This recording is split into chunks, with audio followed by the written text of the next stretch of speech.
যদি আমার vote cancel হয় আমরা সুপ্রিম কোর্টের দরজা দাঁড়াই। সামনেই গঙ্গাসাগর মেলা, তার আগে ব্যস্ততম রোজনামচার মাঝে প্রস্তুতি এবং নিরাপত্তা সরেজমিনে খতিয়ে দেখতে সোমবার গঙ্গাসাগরে পৌঁছন মুখ্যমন্ত্রী মমতা বন্দ্যোপাধ্যায়।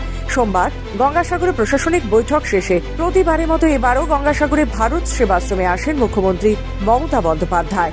ভারত সেবাশ্রমে পুজো দেওয়ার পাশাপাশি ভারত সেবাশ্রম সংঘের মহারাজ নিমাই মহারাজকে সংবর্ধনাও জানান মুখ্যমন্ত্রীকে কাছে পেয়ে এদিন নিমাই মহারাজ অভিযোগ জানান এসআইআর সংক্রান্ত। এসআইআর এ তার নাম বাদ দেওয়া হয়েছে। অন্যায় হচ্ছে, এমনকি শুনলেন তো ভারত সেবাশ্রম সংঘের মহারাজ তার নামটাও কেটে দিয়েছে, অনেক মহারাজ তাদের নামও কেটে দিয়েছে, সাধু সন্তদের নামও বাদ গেছে সাধারণ মানুষের সাথে। এটা অন্যায় করছে। পাশাপাশি দক্ষিণ 24 পরগনার জেলা শাসককেও বিষয়টি দেখার জন্য আবেদন জানান তিনি। নিমাই মহারাজ জানান, এত বছর ধরে ভোট দিয়ে আসছি, তারপরেও আমার নাম বাদ দেওয়া হয়েছে। বিষয়টি নিয়ে অত্যন্ত লজ্জা প্রকাশ করেন তিনি। যদি আমার ভোট ক্যান্সেল হয় আমরা সুপ্রিম কোর্টের দরজা দাঁড়াই। আপনার মতো এইরকম ভাষ্য সময় কতজন স্বামীজির নাম এরকম আছে? আমি তো শুনছি আমার থেকে সিনিয়র কয়েকজন স্বামীজি তাদেরও নাম বাদ পড়েছে। এই সংখ্যাটা কত? সংখ্যাটা এ পর্যন্ত আমাদের নজরে আসেনি, লিস্ট যখন আসবে আমরা বুঝতে পারবো কারকে বাদ দিয়েছে কাকে করছে। আপনারা কোর্টের দ্বারস্থ হবেন যদি না হয়? অবশ্যই কোর্টে তো দ্বারস্থ হতেই হবে।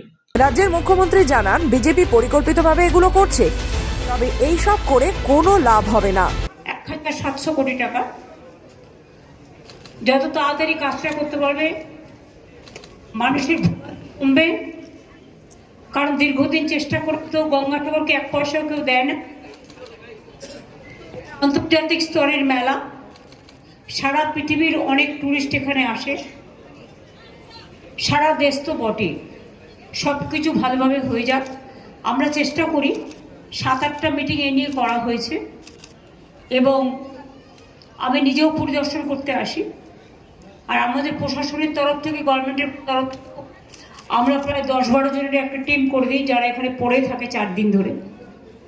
তাছাড়াও লোকাল অ্যাডমিনিস্ট্রেশন, জেলা administration, state administration, Calcutta Outram ঘাট টু গঙ্গাসাগর তারা যোগাযোগ রাখে। এবারেও আমরা আশা করছি 1 কোটির ওপর মানুষ আসবেন।